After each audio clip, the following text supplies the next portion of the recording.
Hello friends, नमस्ते friends. मुझे आज तक याद है कि जब हम म्यूज़िक क्लास में जाते थे तो हमें सितार बजानी होती थी। तो हमारी जो मैम थी वो क्या करती थी, हमेशा हमें वो सेट करके देती थी, सारी तारों को कस कर देती थी, बहुत सेटिंग करके कि लो आप बजाइए आप सितार। क्योंकि जब तार ढीले होते हैं तो वो म्यूज़िक के लिए सेट ही नहीं होता था। तो इधर से तबला मास्टर जो होते थे वो भी क्या करते थे, अपने साज को बिठाना, जैसे तबले को सेट करते थे, जिसे कहते हैं साज को बिठाते थे उनकी भाषा में, जैसे वो कहते थे। तो इस तरह से जब हम हारमोनियम भी बजाते तो उसी समय भी क्या होता, हमें स्केल की बात की जाती थी कि आप जो स्केल है, आप ऊंचा जा रहे हो, नीचा जा रहे हो, यहाँ पर आओ, ये प्रॉपर प्लेस है, इधर आना है।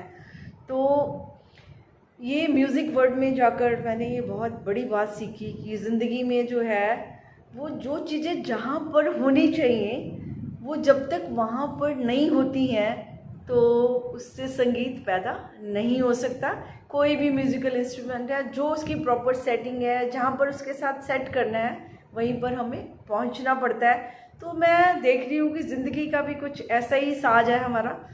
तो मैं देखती हूँ कि अगर हमारे जीवन से संगीत नहीं निकल पा रहा, हम खुश नहीं हैं, शांत नहीं हैं, क्योंकि ये हमारे सारे गुण हैं, हमारे आत्मिक गुण हैं, अगर ये हमारे नहीं निकल पा रहे और हम परेशान हैं, मानसिक दबाव में हैं, या कुछ पता नहीं क्या क्या सोचते हैं, तो बस मेरे को तो यही लगता है कि अपने जो ये हमारा इंस्ट्रूमेंट है, ये बॉडी का माइंड सिस्टम है, तो इसको सेट करने की ज़रूरत है। यानी इसको भी बिठा कर देखना पड़ेगा कि कहाँ से इसकी तारें ढीली हैं और कहाँ इसको कसना है, ये हमें ज़रूर चेक करना पड़ेगा। यानी हमें अपनी लाइफ को जहाँ पर वो होनी चाहिए वहाँ पर लेकर जाना पड़ेगा।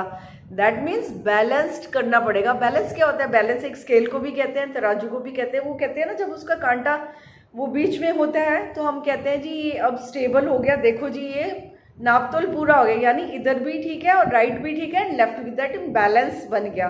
तो बैलेंस का इतनी वैल्यू है ज़िंदगी में, इतनी वैल्यू है, अगर हम ध्यान देंगे तो हमारी लाइफ भी बैलेंस्ड हो जाएगी। और बैलेंस का क्या मतलब? स्टेबल हो जाती है जब कोई चीज़, उसका दूसरा मीनिंग क्या होता है? स्टेबिलिटी आ जाती है।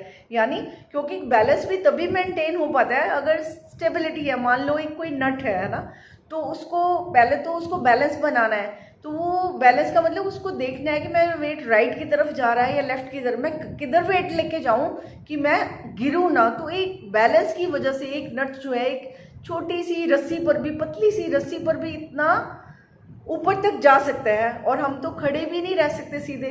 तो लेकिन अगर वो उसका जो बैलेंस है वो क्या है, उसको पता है कि मैंने स्थिर कहाँ होना है, तो अपनी स्थिरता को कायम रखते हुए कभी वो दाएं मुड़ जाता है, कभी वो बाएं मुड़ जाता है। तो जीवन में भी अगर हम अंदर से स्थिर हैं, अगर हम स्टेबल हैं, हम जीवन को समझते हैं, तो फिर जैसे भी हालात आते हैं, जो कुछ भी होता है, तो हम कभी दाएं होकर कभी बाएं होकर अपना सफ़र जो है वो बड़ी आसानी से, सहजता से तय कर लेते हैं।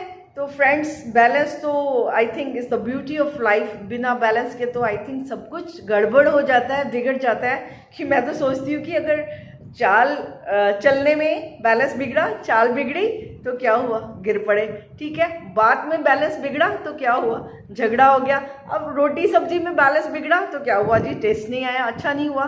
तो हम पर्वतों पे भी जाते हैं, वहाँ भी क्या कहते हैं, बड़े ध्यान से जी बैलेंस्ड होकर जरूर। गाड़ी भी बैलेंस्ड होनी चाहिए, यानी उसके पहिए भी अलाइन हो, बैलेंस्ड हो, ताकि वो आराम से पहाड़ों पर जा सके। और फिर हम भी बैलेंस होकर गाड़ी चलाएं, इधर उधर देख के, ताकि हमारी यात्रा भी वो सीधी जा सके। तो यात्रा का सीधा संबंध, जीवन यात्रा का सीधा संबंध हमारा बैलेंस ही है, बैलेंस्ड होने पर है, स्टेबल होने पर है।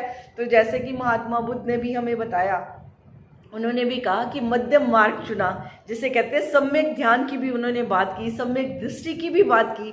तो सम्यक दृष्टि, बैलेंस जो है वो, लेकिन बैलेंस एक ही होता है, that means on the appropriate place, जो बिल्कुल राइट प्लेस है वहाँ पहुँच। अब राइट प्लेस तो सबका अलग अलग भी हो सकता है। वो कहते हैं ना, जिसकी जितनी ग्रोथ होती है वो वहीं तक देख पाता है। मान लो कोई ग्राउंड फ्लोर पे खड़ा है, मान लो कोई बहुत ऊंची फ्लोर पे है, 15 फ्लोर पे है, 16 फ्लोर पे है, बहुत ऊंची मंजिल पे है, तो उसका देखना और नीचे ग्राउंड फ्लोर पे जो खड़ा है उसका देखना, उनके देखने की, उनकी दृष्टि में ही अंतर होगा। उनको कुछ दिखाई देगा, उनको कुछ दिखाई देगा, जबकि चीज़ें अपनी जगह पर ही हैं। लेकिन हमारे जो देखने के ढंग हैं, जो हमारे बैलेंस्ड हैं, वो हम राइट से देख रहे हैं, लेफ्ट से देख रहे हैं, या स्थिर होके देख रहे हैं, अप्रोप्रिएट प्लेस पे हम देख रहे हैं कि नहीं चीज़ें, तो इस बात का हमारे जीवन पर बहुत असर पड़ता है। हम कह रहे हैं कि उसका तो जीवन अच्छा चल रहा है, उसका तो ऐसा चल रहा है, तो हो सकता है उसने अपने बैलेंस बनाए हों, वो बैलेंस चलता हो। अगर उसकी सब्जी में स्वाद आ रहा है तो बैलेंस उसने क्रिएट किए होंगे, उसने समझा होगा कि कौन सी चीज़ ज़्यादा डालनी है, कौन सी कम डालनी है, और कैसे मैं बैलेंस चीज़ें क्रिएट कर सकता हूँ। तो ये जो आर्ट है वो क्या है, आर्ट इज़ अ बैलेंस, कि कलर्स कम्बिनेशन भी जो होते हैं वो हम जब बैलेंस करते हैं तो ब्यूटीफुल हो जाते हैं, ऐड कर देते हैं ब्यूटी को। तो लाइफ में ब्यूटी ऐड करने के लिए, खुशी ऐड करने के लिए, सुंदरता ऐड करने के लिए हमें क्या चाहिए, हमें कंप्लीट बैलेंस चाहिए। क्योंकि हम बैलेंस अभी जरा सा कोई हमें सब्जी वाला भी थोड़ा कम और ज़्यादा करते हैं, हम कहते हैं भाई सीधा करना, जरा बैलेंस दिखाना। तो हम जब बैलेंस हो जाता है, वो स्टेबल हो जाता है कांटा, तो हम कहते हैं जी बिल्कुल ठीक है, अब बिल्कुल आपने सही नापा तोला है। तो जीवन में छोटी छोटी चीज़ों के लिए तो हमने बहुत सारे नाप तोल लगा चुके हैं, हम बैलेंस की बात करते हैं, लेकिन हमारा मन भी क्या बैलेंस्ड है कि नहीं, वो क्या सोचते हैं ना, हम क्या, वो कहते हैं ना excess of everything is bad, ये भी बड़ी अच्छी फ्रेज है कि किसी चीज़ का अति में चला जाना तो क्या है, वो नुकसानदायक ही होता है। क्योंकि जिधर भी वो, जैसे कि योग में भी होता है, आप देखेंगे कि योग में भी क्या है, वहाँ पर तो स्टेबिलिटी सिखाई जाती है, बैलेंस सिखाया जाता है, कैसे आप बैलेंस बना के कितने बड़े बड़े वो आप पोज कर लेते हैं। तो बैलेंस बनाने के लिए वो कहते हैं ना, जैसे नीचे भी कोई चीज़, जैसे हम कोई चीज़ को रखते हैं सपोज, तो वहाँ भी अगर सरफेस अच्छा ना हो ना, बैलेंस ना हो, अगर रफ हो, तो वहाँ पर भी गिरने का डर बना रहता है। तो यानी हर जगह पर, हर चीज़ पर हमें एक फाउंडेशन की ज़रूरत होती है, और वो फाउंडेशन क्या है, वो नींव क्या है, वो बैलेंस सरफेस जो है बैलेंस होना चाहिए, स्थिर होना चाहिए। तो जब चीज़ें स्थिर होती हैं तो क्या होता है, हमारा मूवमेंट बहुत इजी हो जाता है। तो वैसे भी जो स्पिरिचुअल लाइन पे हैं तो उनको तो मालूम ही है कि स्टेबिलिटी जब होती है, जब अंदर से स्थिर होते हैं, तो बाहर कुछ भी हो रहा होता है हम पर कुछ फ़र्क नहीं पड़ता, हम दाएं बाएं होके कि कहते हैं प्रभु तेरी लीला है। तो वो उस बैलेंस को समझते हैं, वो अपने बैलेंस पर, जहाँ पर होना चाहिए आत्मिक रूप पर, वो वहाँ पर स्थिर रहते हैं। तो जीवन में बहुत खूबसूरती आ जाती है उनके। तो बैलेंस ही खूबसूरती है लाइफ की।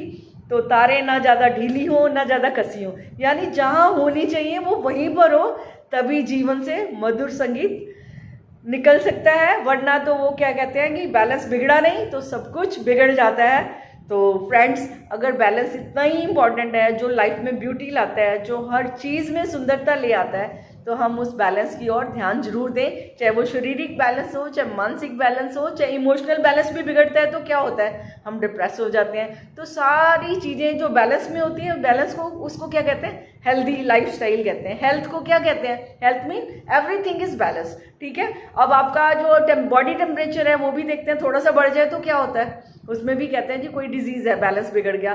ब्लड प्रेशर हाई हो गया, बैलेंस बिगड़ गया। तो जहाँ जहाँ भी बैलेंस बिगड़ते हैं, दैट मीन्स कि हम स्वस्थ नहीं है। स्वस्थ का एग्जैक्ट क्या मीनिंग होता है, स्वयं में स्थित होना, यानी स्टेबल होना, जहाँ पर हमें होना चाहिए। जब हम वहाँ पर स्टेबल हो जाते हैं, स्थित हो जाते हैं, तो दाएं बाएं निकल कर हम अपनी यात्रा को बहुत खूबसूरत बना लेते हैं। तो फ्रेंड्स, आज इतना ही, फिर बात करेंगे, मुलाकात करेंगे।